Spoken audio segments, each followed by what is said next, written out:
Hello, everybody. Good afternoon. Thank you so much for being here and taking this time in your busy schedule as we celebrate this Art Week and celebrate these two things, because I am incredibly honored to be here with you two. And thank you all for being here. Let me thank also Maritza Sanchez, who's been super helpful with me and getting us all through this week. Lauren Waller for today, and Christopher Pastor, our new interim head of development, is here, and also Holly Altman and her entire special events team who makes everything happen in this crazed week and at all times. So thank you to all of them.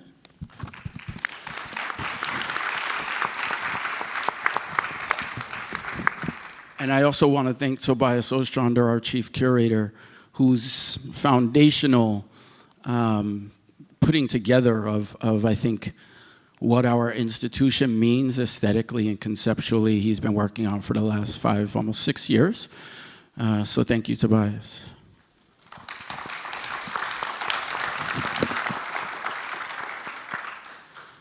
And so, although they hardly need an introduction, I think there are some really important facts. So I just want to read a little bit of the biographies here.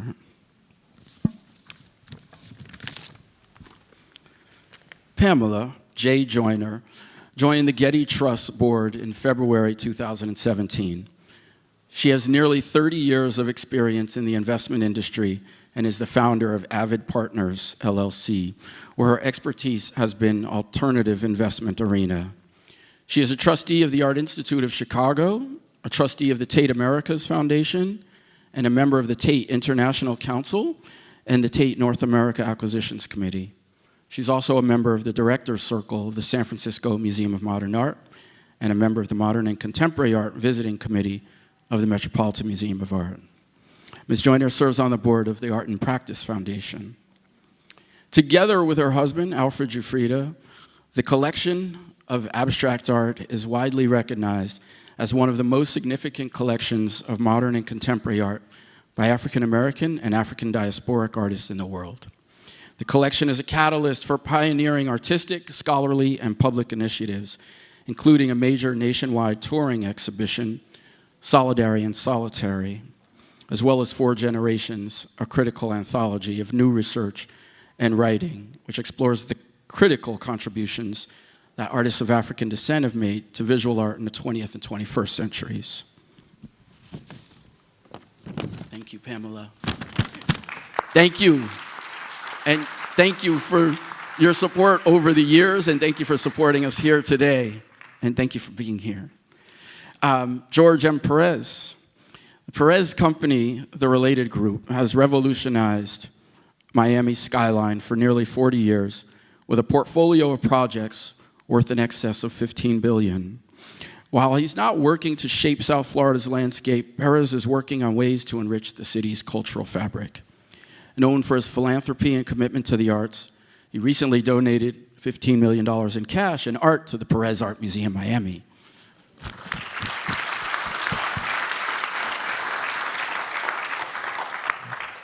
An avid art collector, Pérez infuses each development with carefully selected pieces from master artists, outdoor installations, and it's really a public and private initiative, a public and corporate initiative.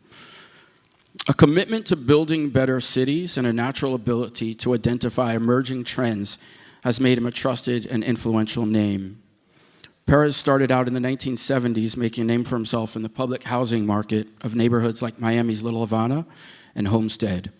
His continued passion for vibrant urban communities has made him a trendsetter and the first developer to enter undiscovered neighborhoods like Miami Beach's south of 5th, Brickell, and Edgewater.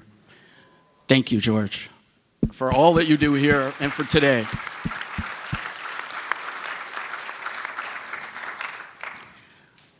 I have had the honor of working with both of you and of thinking through ideas, of thinking through art, of phone calls and trips and engaging in conversations around art and your passion for art over a period of time. And I have to say, being here today with you is that, PAMM is a place where we seek to talk about art in a way that is effective, not only as something that we love and admire and feel passionate about, something that we look at on the walls, but something that is active or something that contributes to a wider conversation. And in some ways, I think both of you have had this aspect in your collecting of being almost like activist art collectors. And I wanted to begin by asking first, Pamela, how did it all begin? How do I turn this on? It begins by me being able to turn it on. Hello? Is it on? No? Are you? Here, take this one. So, we began humbly needing to do what many people have to do, which is fill walls. But very quickly thereafter, I began to meet artists. In particular, I met a wonderful, still living abstract landscape painter by the name of Richard Mayhew, who really began to tell me stories about generations prior to him and the difficulty they encountered in terms of an ability to be included in the broader context of the canon. And so once I understood these stories, how important they were, how the extent to which there was a gap, a missing page, or many missing pages from the art historical canon, then a mission became clear to try to correct that oversight and omission. And so it's been a deep dive ever since. So that's sort of the beginning of the collection. And we'll go further into that. George, what was your beginning? Well, mine, it works. Mine was started, I think, when I finished graduate school. I made a decision to stay in the United States and became an American citizen. And I felt a great nostalgia for Latin America. I grew up in Latin America, and I was afraid I was going to lose my roots. I was afraid I was going to forget this great culture that I had been raised in. And I grew up in many countries because of the political situations. I grew up in Cuba and Colombia and Argentina, and felt very Latin American and still very proud of being American. So I saw art as that cultural extension. It's what kept me grounded and kept me aware of where I came from and what my culture was about. And in those days, the Phillips Christie's and Sotheby's had started the Latin American art departments, and twice a year, in May and November, they had these auctions. All these collectors from Latin America would come down to New York, and we would have this wonderful week in which not only did we talk about art, but we talked about culture, we talked about politics, we talked about revolution, economic systems, and so forth. And the art kept me, tied to that culture. And at the beginning, all I collected was Latin American art, and because of that, because I wanted not to lose, that tradition that, I had been raised with. My mother was very instrumental in taking me screaming and yelling to museums, and so I thought of the artists that she had shown me, and I wanted to keep them with me. It was a way of keeping part of my culture. I'd be remiss not to ask, was there a specific artist or an artwork that hit you early on? I loved the Mexican muralists, while I didn't grow up in Mexico. So I collected art from, mostly from Cuba, because my parents are Cuban, Argentina because I was born in Argentina, and Colombia because I grew up in Colombia. But Mexican muralism was the only Latin American movement that did not look to Europe or to the United States. It exalted its native culture. So Diego Rivera, Siqueiros, Orozco were talking about the Mexican native, and their paintings was a new form of painting. They weren't looking for the New York school or the European surrealists.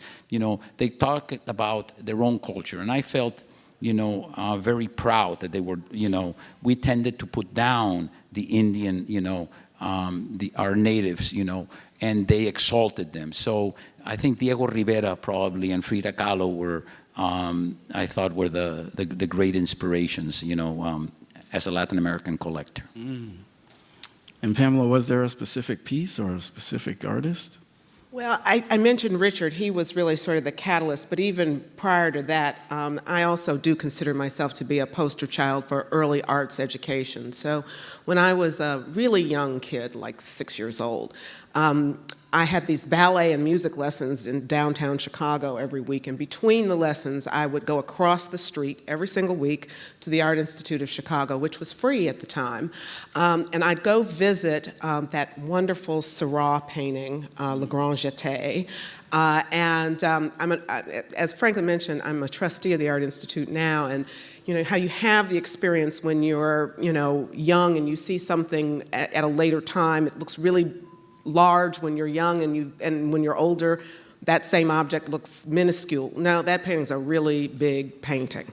But the thing about it was, it had a lot of influence over me. The women in that painting were wearing really good dresses in Paris. So that's an affliction I have. I have to go to Paris. I have to buy some really good dresses. But more importantly, what I didn't see in that painting was me or anybody like me. And if you looked at the other makers, on the walls of this very formidable Impressionist collection, there were no people of color, there were very few women reflected, and so that kind of stuck with me. And when I was in a position to try to do something about it, that whole early childhood experience still resonates. So that institution and that place, and we do try to give back. So one of the reasons I'm on the board of the Art Institute is to try to, rectify the situation that I discovered when I was a really young kid. So. Yeah, and the collecting, we're seeing some images go by. There's about 20 images from each of your collections that are just going by, and maybe we can get to something in a minute. But, the thing is I also wanted to say that, Pam started collecting, the Pérez Art Museum started collecting in 1994, right? So we were kind of born into this conversation from that vantage point in time. And it is a time where issues of multiculturalism, issues of identity, a lot of work around conceptualism was coming to the fore. Some of the things that you guys have mentioned were being addressed in that collecting practice. Let's see more women, let's see more people of color. And that's kind of, I think, the foundation of this collection. You both obviously have supported institutions. It has not only been about building collections, and it has been about something more than that. So at what point was there a transition between collecting the work of art and wanting to have an impact, or am I getting the sense that it was always there for you? No, for me, this whole journey has been one of evolution. But I will say that the individuals who have informed our journey have been really important variables in terms of how we view institutions. And I would point to you as an inspiration. If you hadn't engaged us in the collection and sort of raised your hand to guide our thinking, this has played has had an impact on the way in which we seek to engage with institutions. So we want to support you, and we want to support the institutions with which you're affiliated. So, we want to reward good behavior and insight and progress. And it really is just as simple as that. Yes, and thank you. And it's like, you're so welcome. Thank you. We've had the opportunity to make acquisitions together and to talk about this work and to contribute to catalogs. And the same, George, how about yourself? That point of view of coming from a certain place that led you to an art or artist, but then to have that greater impact. I was very lucky, Franklin. My parents were wealthy parents, and they lost everything in the Cuban Revolution. And I was very lucky to have both parents, but especially my mother, who was a person that instead of complaining about what she lost, would say, to me, you can't live in a society in which you have, such discrepancies, such disparities between the very wealthy and the very poor. And she, from very early on, she told me that those societies couldn't exist in the long run. And the more, the luckier people, and we're all the luckier people that had education and access to things, had to give back, and that giving back was ingrained in me from a very early age. So instead of complaining about the losses of money, they actually were talking about social justice all the time.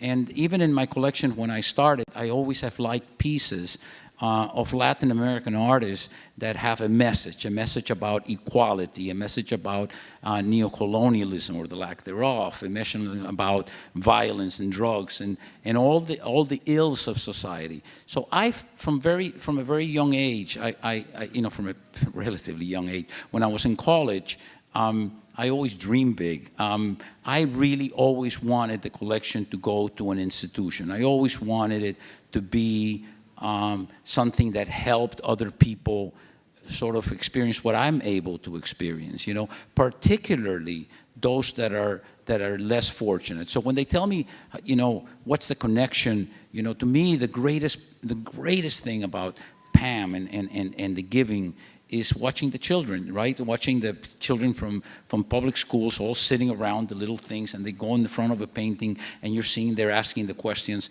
So this is what brings, I think, great joy, And I think I always have felt that, to me, collecting is sort of like I'm renting from the museum. They let me borrow them for a bit, but it's always going to go, to them, I just don't want it to go to them and go to a warehouse. So only when you guys need it is when I really, give it. But it came from very early on, and I was, I think, very lucky to have parents that provided that guidance, that morality, I would call it. Yeah. It gives us a bit of a foundation. Jump forward and thinking about this moment. We're sitting here at the museum where we have a collection exhibition upstairs. It's only the second part of a 3-part exhibition dedicated to this recent gift of Cuban art, and that's on view now. Also, I was recently in New Orleans with Pamela, where you opened Solidary and Solitary for the first time at the Ogden, and that's an exhibition that'll be coming here in a couple of years, with a few more things, maybe. Definitely. So you're at this point, and I think it's a big deal to say that, yep, my collection is part of an institutional exhibition, and to be creating a record. So I just want to get your feeling about that at this point in time. Did you know that you were collecting to create such an archive of material when you first started? Not when I first started, but about 10 years ago, we really did make a very conscious effort to try to bake these stories into the canon. And so that's why we wrote a book, which you were kind enough to contribute to. Out of the book evolved this exhibition that'll be touring now to 7 venues. And then sort of a sidebar is at the Getty, the reason I went on that board is because the Getty Museum, or the Getty Trust actually has sort of a world-class research facility. And one of their key priorities over the next couple of years is to build a library of focused on African-American art and to collect the archives of African-American artists. And so this question of enduring legacy does permeate all of our activity, including, the painting we might buy, this week at Art Basel. So we do have in mind sort of the long-lived focus of legacy here. And all of these parts are interwoven. Yeah, just following up on that a little bit, there is a point where the collection becomes quite distinct. Some of the images are going by, and we've talked about abstraction as being a sort of guiding force, and I'm looking up at Bradford right now. But there's a variety to it. You know, there's a Lynette in there. There's a Jordan Castile in there. Artists who are working representationally. How did that come into play? By serendipity, again, like a lot of this whole journey as a collector. We really are trying to highlight what we view to be best in class. And so I'm really excited to be able, at this point in time, we own Lynette Yaya-Damboachi in some depth. And I can now make an argument that she is an abstract painter. I mean, you know, the images are made up people, the hand is very loose. I can't make that argument for Jordan Castile. I just like it, and I'm not a museum tied to a very specific mission. And so when I see it and I love it, I buy it. But, you know, I like the aesthetic, and I like her whole narrative. And so that also, and I like the fact also that her narrative is tied to a very important historical legacy. She's the granddaughter or great-granddaughter, I can't recall, of Whitney Young, you know, a key figure in the civil rights movement. And so the story resonated with me, and so that's how we put this together. And George, thinking about the exhibition, I mean, when you first started collecting, were you thinking that, okay, I'm putting this together and it's all going to go in a certain place at one point? I don't think you were there immediately, right? No, I'm very much like you. I mean, you know, first I have to love it, right? I mean, it hits you or it doesn't hit you. And then you can talk to a million curators and they can give you a million reasons why this is a great artist and why it's going to do this and that. And if it's not you, and if it doesn't, you don't want to see it every day, it's, you know. So the difference now is that I called Tobias and Franklin and say, wow, look at this one. Do you really like it? So if they say yes, for sure, I get it. But even if they say, meh, you know, I go, oh gosh, I still really like it, right? So I think collecting is very, very personal. You know, I think you need to learn as much as you can. But my wife and I have just, we really move almost seamlessly among the different artists and different, you know, so it's not just, it's not abstraction, it's not figurative, it's not video, it's not photography, it's not installations. We really have gotten pretty good at opening our minds to learning and experiencing. I think this is the way, you know, one grows, you know. And the other thing that I think is very important, because I felt, you know, from when, particularly when I started getting more involved, MAMM and then PAMM, is that a museum should reflect a community, you know? So, you know, we're very conscious when we do that about that, you know, and first of all, I wanted all Latin American, then I said, no, that's wrong, and you know, can't be all Latin American. That's when I called, you know, the Knight Foundation, and I said, you know, we got to establish an African American fund, and we put the first $1 million to do that, which has become incredible, right? Because I felt that wasn't being represented by the museums as much as they should. And the museum, a community museum, as opposed to more private enterprises, should really represent the community. So that's, you know, that's very important to me, that everybody in that community can be very proud of their culture, you know? So those are the things that we're thinking about all the time when we are collecting. And then in addition to watching the children, I think for me and for my wife, it's meeting the artists. You know, we stopped collecting dead people's art, and we wanted to really talk to people, right? You know, and ask them, why do you do this? Yeah. Am I understanding you, or is there a different thing? And I just had the experience last night that I was telling you, that we had to go to a dinner, which typically we don't like that much, and they sat us right next to Micheline Thomas, right? And it was magical, right? I mean, and just learning and seeing that mind and the beauty, you know, of it. That and artists is that for us. It's become such an integral part of our lives, you know, that I hope that we can transmit this to everybody, you know, because it makes a better world. It really makes us better people. Yeah, I just want to back up on the education aspect. You both have made reference to that, and this idea of, you know, the work being in a public space, not just being the work that you look at home, but it having an effect on other people. Pamela, how did that start for you? Well, I'll get to that in a minute. I just want to comment quickly on a statement George made. I mean, if you take your comment about wanting to represent a community and turn it around a little bit, the risk a museum runs by not doing that is that it becomes irrelevant and an anachronism. That idea really resonates with me, that it's important that museums reflect where they sit. And I think there are a number of curators and directors who are exploring that notion currently. So the question was the education aspect. How did I come to that? Yeah. Again, I think of myself as a learner.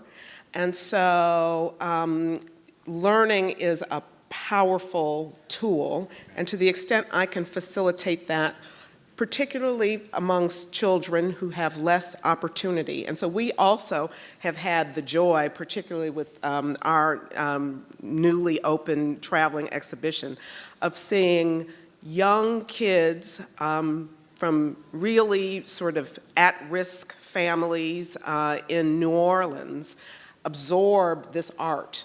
And I happened to be walking through the galleries on a number of occasions where, the little, kindergartners were looking at a Mark Bradford waterfall piece just in awe. I mean, literally 40 mouths hung open. It was just the cutest thing you ever wanted to see. And, compare and contrast that to some teenagers who, I just happened to be in a gallery with, and I started talking, and a couple of them asked me if I would adopt them. And I said, yes, I'd be more than happy to do that. But the point is that there is something about art that reminds us of our own humanity, what we have more in common with each other than not. And when we're all gone, what remains is culture. Right? You've been a very successful businessman. I've been lucky. People won't remember those deals. They'll remember the art that's hanging on the second floor in the galleries. And so, to me, that part of education is important and enduring. Yeah. I hope they remember some of my buildings.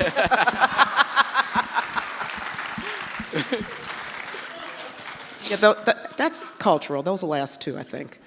It is, right? Yeah, that's art.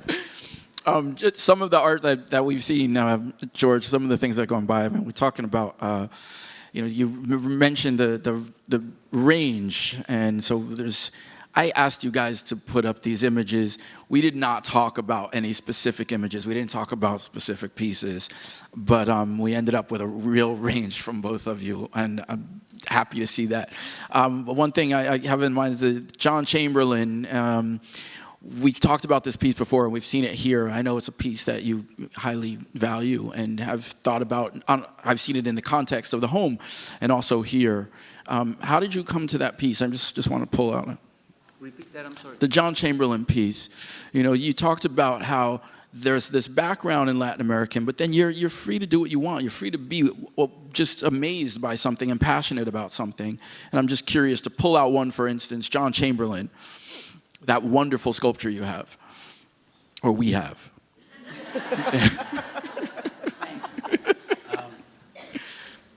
I don't know.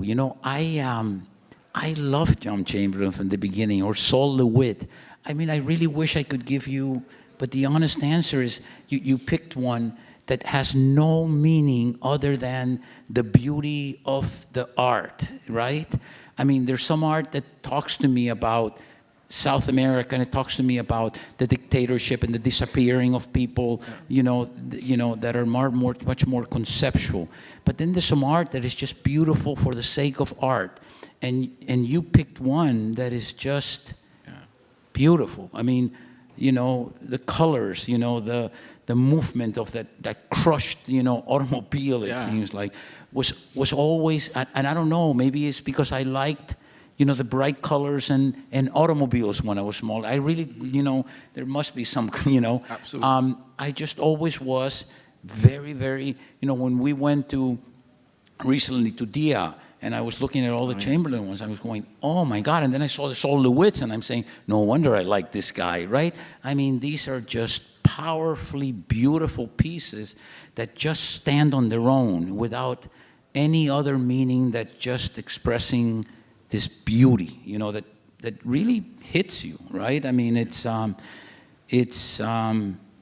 really makes one's life better, right? It just, it brings, in this world of instant gratification, you know, this goes beyond, right? This goes beyond buying a physical object or owning a new car or whatever. It's just much more, it's much more long-term, right? Sure. The feeling is really just a long, I love living with my art. I love, that's one piece I won't change, the Chamberlain. You know, there's some like, you know, but look at, and then next to the Chamberlain, and I'm sorry talking so much, is Alex Katz, right? How can you be such different, you know, and I adore the Alex Katz images, you know, I mean, I look at those and I could just go, oh my God, you know, there's peace, that one brings me peace, you know, it's a totally different feeling, right? More like a Monet type water lilies. It's just like I look at him and I just go, you know, and so every piece means something totally different, I think, to me.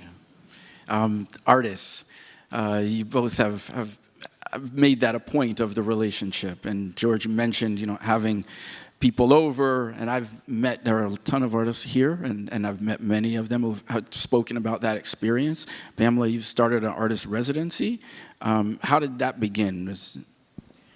You know, I really am a creature of serendipity and circumstance. The guy who lived next to us in Sonoma County was Tina Turner's roadie.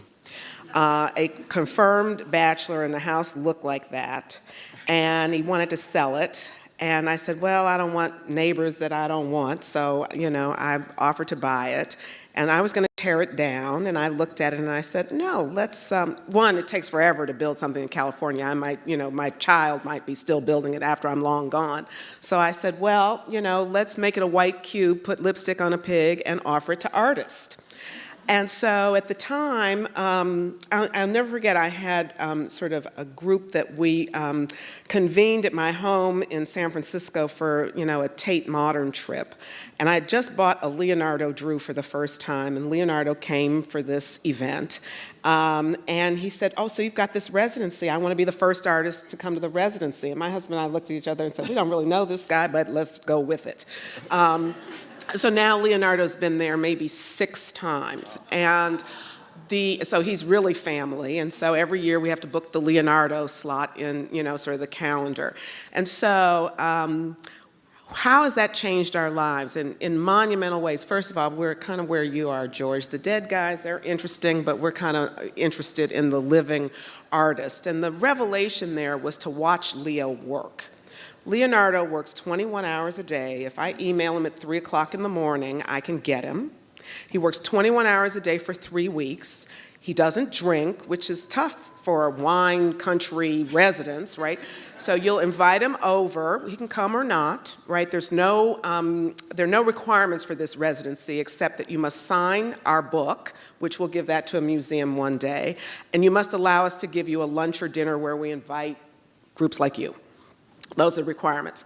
And so Leo likes to, he never worked in the studio that we have. He made us clear the room next to his bedroom. He likes to work next to where he's living.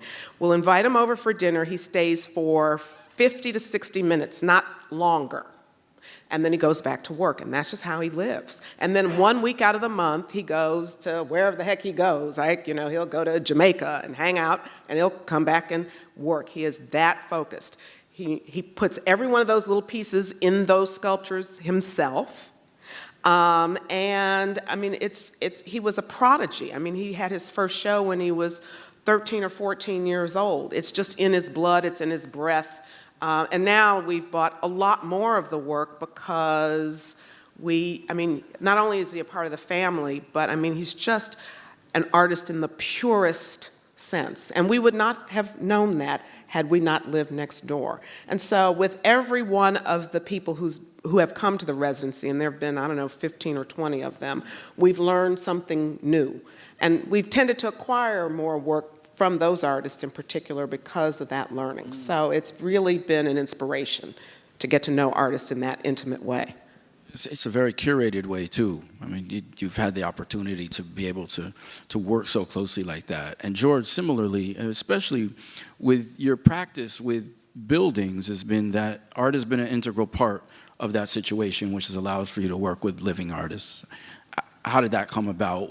Yeah, we're very fortunate with buildings because in addition to just buying art, you know, we in all our buildings, instead of having designers, and thank goodness, we build a lot of high-rises with a lot of common areas and so forth. So instead of having the designers, the interior designers, pick the art, we have an art department that not only picks the art, but does inside art, on-site, right? So we will go to, you know, to a number of artists, right? And we will say, here's your space, right? You do the lobby, you know? So we sort of know the type of things they do, but I don't want to get involved. I just love to let them go work, and then they come up and the buildings all become, they just get a life of their own, you know? And by the way, it's wonderful not only for the artists, because they say, we do a piece of art, we had a lecture on the we do a piece of art, and it goes to a museum. That's great because they show it, but then it goes to a warehouse. When you do it for a building, thousands of people go every day in and out of the building, so they continually get to see. So it's a great thing for the artists. And like you're saying, watching them come in and work and create. We've been talking about, so I'm really jealous of you because we've been talking about residencies for a very long time, and we really want to get involved in that because I really want to go through that experience. I think we fund other residencies, right? But we want to be much more involved. And what we've done now is we did it with Cuba, in which we brought, remember, some Cuban artists here so they can experience the United States, and then we brought some American artists into Cuba, and so they can experience, you know, Cuban culture. And we did this with the film festival too. We brought some great cinematographers, young cinematographers from Cuba here to the film festival, and then from here to Cuba. So that's, I think, such an important part to watch the create. See, I'm not a creative guy. I sort of put like pieces together, right? But they are really creative. They have something that I just don't have, and it's wonderful for me to get away from that every day and seeing that beautiful creation. You know, that it's I can't do it. You know, so it's it takes you to a different level, right? Yeah. Go back in your mind for a second. What would be the historical sort of marker within the collection? Pamela first. Is there, you know, we're talking about being in the here and now. We're talking about the experience of working with artists, living artists in particular. But both of you do have a range of material that covers a range of years. So one marker I mentioned, which is Richard Mayhew, who I met in the 1990s, and that really sort of launched us. But a more recent marker was really started to happen when my husband and I had a need to move to London for several years. And this is when I basically stopped working and started focusing on the art as really my life's work. And Lynette actually was one of the very first artists we acquired with that sort of renewed energy, where we were really trying to have an impact on the reframing of this overlooked art history.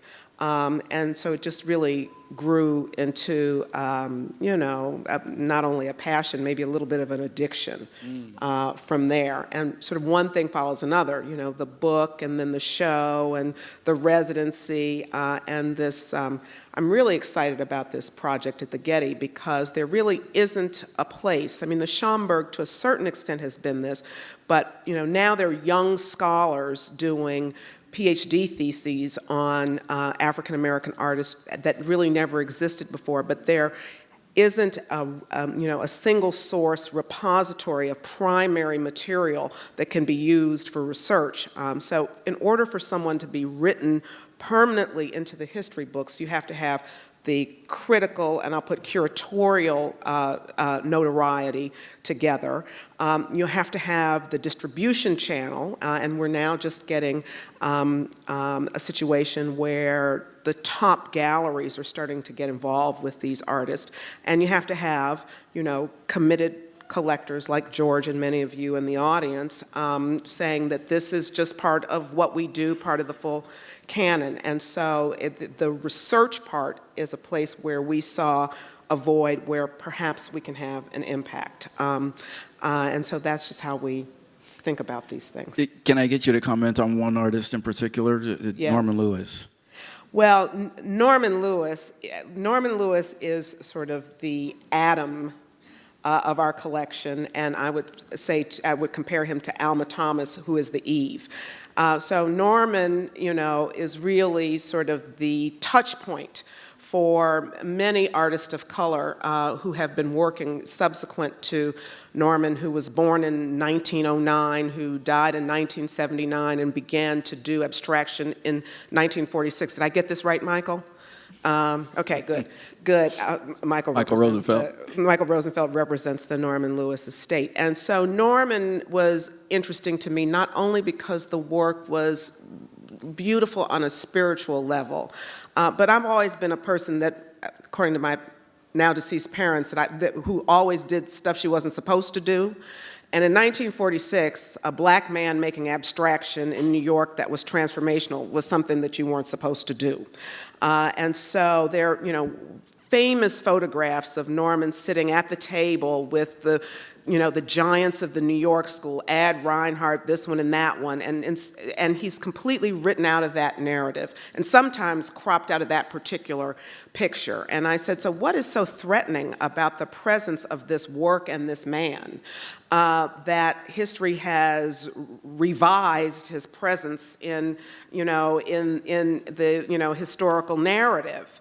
But if you talk to living artists like Sam Gilliam and Jack Whitten, they would say, if not, and also Richard Mayhew, if not for Norman, they would not have had careers as abstract painters.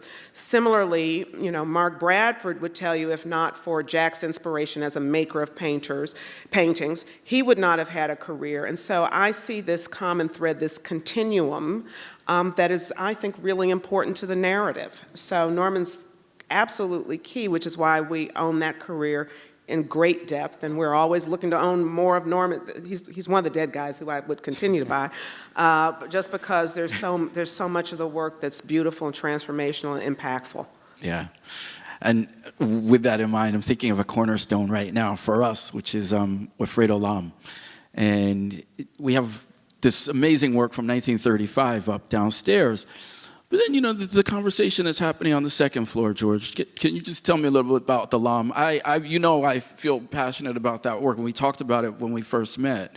How did you come to that work? And it seems to be has been a historical marker for the collection.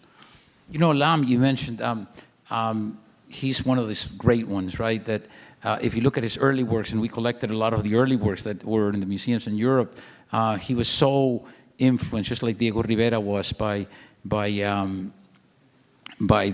Picasso and Cézanne and some of the early works that are very similar to the great French ones. And then he discovered his roots, and he discovered his African Chinese roots, particularly the African roots. And then you see the jungles and just this beautiful tropical language that he does. And in the white one you have is just a perfect example of when he breaks from that European tradition and forms his own language, and that's why he's so important, I think, in Latin American art. To your question, though, I mean, when you said, if there's a period, as I said before, when I started collecting what we call dead artists, because of my culture and so forth, I think when I gave, people say, well, you picked some works to give to the museum. I said, no, they took every piece of art that I had, right? So all of a sudden I didn't have any art. I didn't have anything in the walls. I didn't have any art.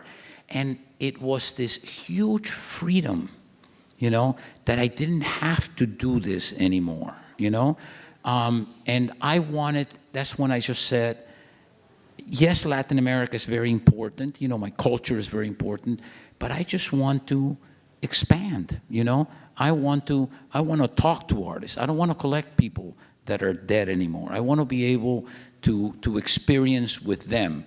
And I think that was really, really, really important part, of my collecting. When all of a sudden I was with nothing, it gave me a chance to totally rethink it over, And so I thank you for letting me give you all the collection. Thank you.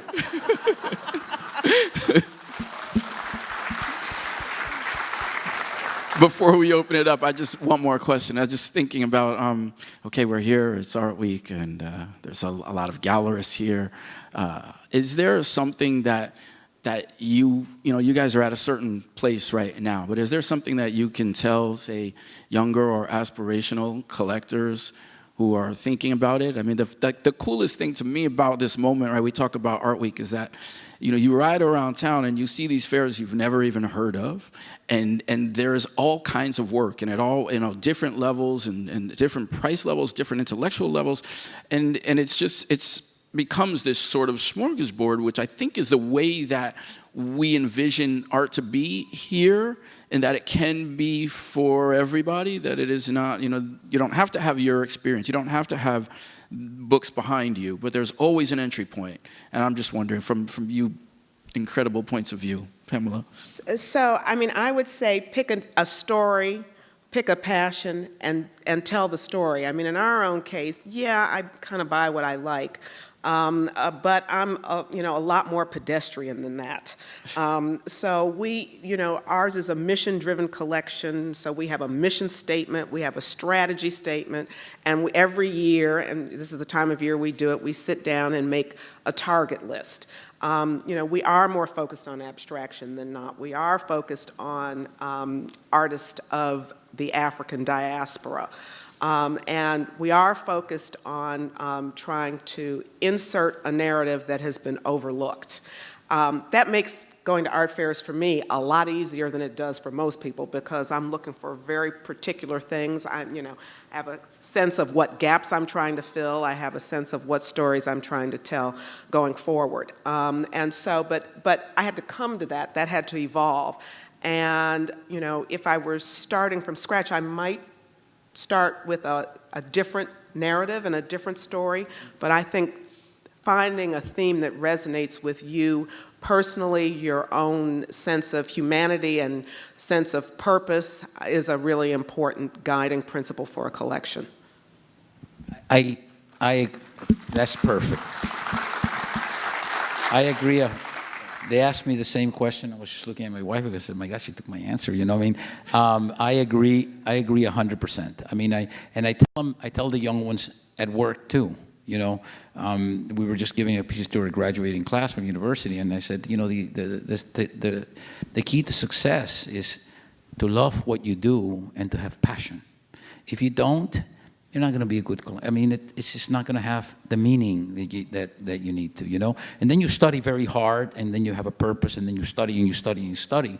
But still, if that passion is not there, I just don't see it lasting, right? So you study and you get a goal, whichever it is, whether it's, was for me Latin American art, or the African American diaspora, or, but then you pursue it, with great passion, and that's the way you get great joy. If not, I think it just fizzles, So you gotta find yourself in that, and then pursue it hard. Well said. We have time for a couple questions. Anyone? Joe in the back. Do we have a mic up there? Plaguing me for a very long time. First of all, I want to thank you both for your very passionate and informative conversation. It was really very nourishing and helpful. But I have this question that's been plaguing me, which is that, when you talk about your collection, you talk about in terms, George, in terms of your background and your cultural references, and you talk about your themes, how that you're addressing, and as an ambassador for the African American collection, I see that as a collection. That is my idea of the collection, that it has a context, and there's a continuity, and as you pointed out, a theme. But my question is, if one just collects things one loves, this friend of mine who's a curator at the Metropolitan Museum of Art in New York said that, the Belgians have these cabinets, the biblios, and that was a collection.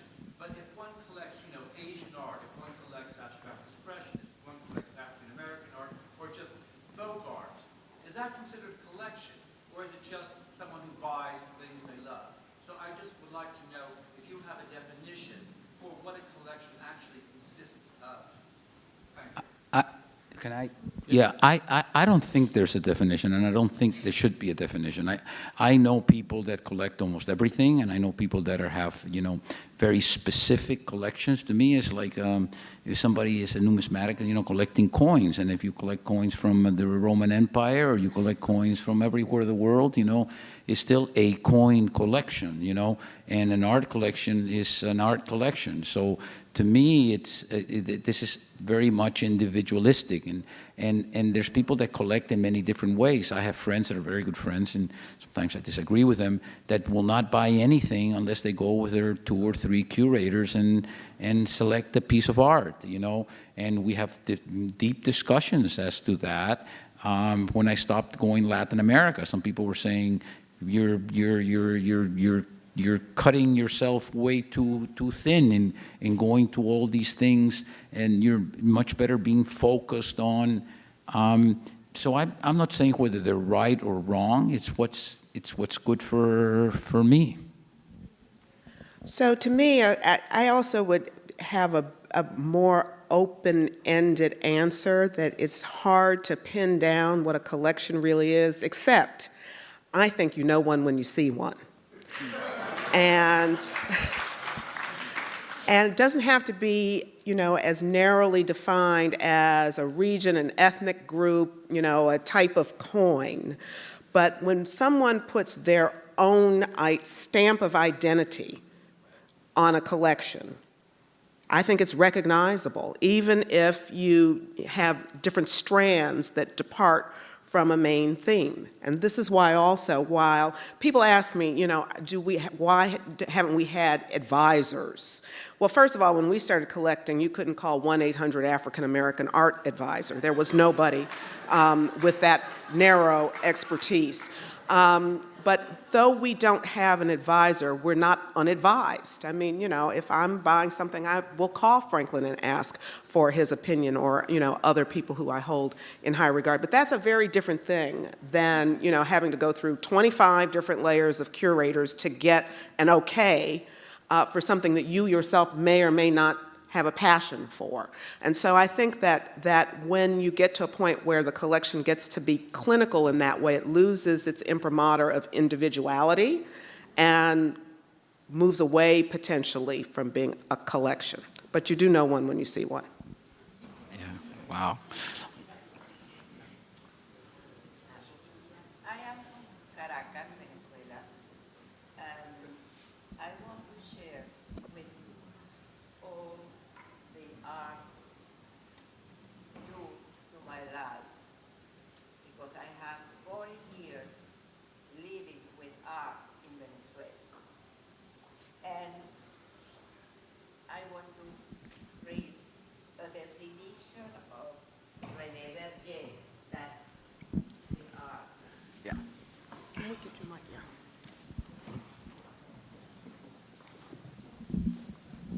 Yeah. Thank you. Berger said, and therefore the value of art is not an object, is not an idea, is not a concept, is not a sentiment or a feeling. This is the power that makes us change our ideas, our concepts, change our sentiments, and finally change the vision that we have of things.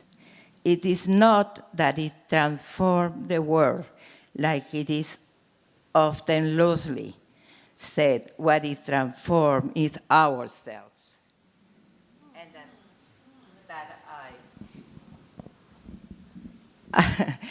that the art transforms my life with these 40 years that I have. I found in Venezuela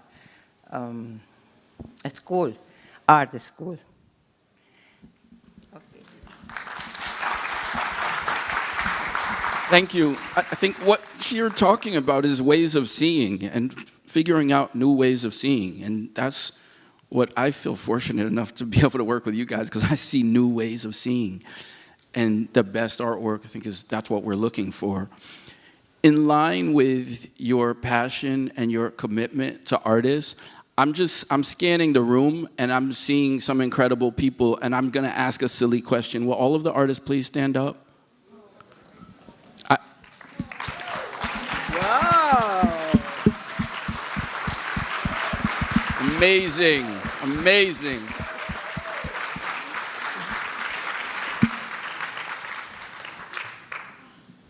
Thank you. Thank you for, Wow. for all of this. That was really impressive. That's pretty good, right? And thank you all for coming.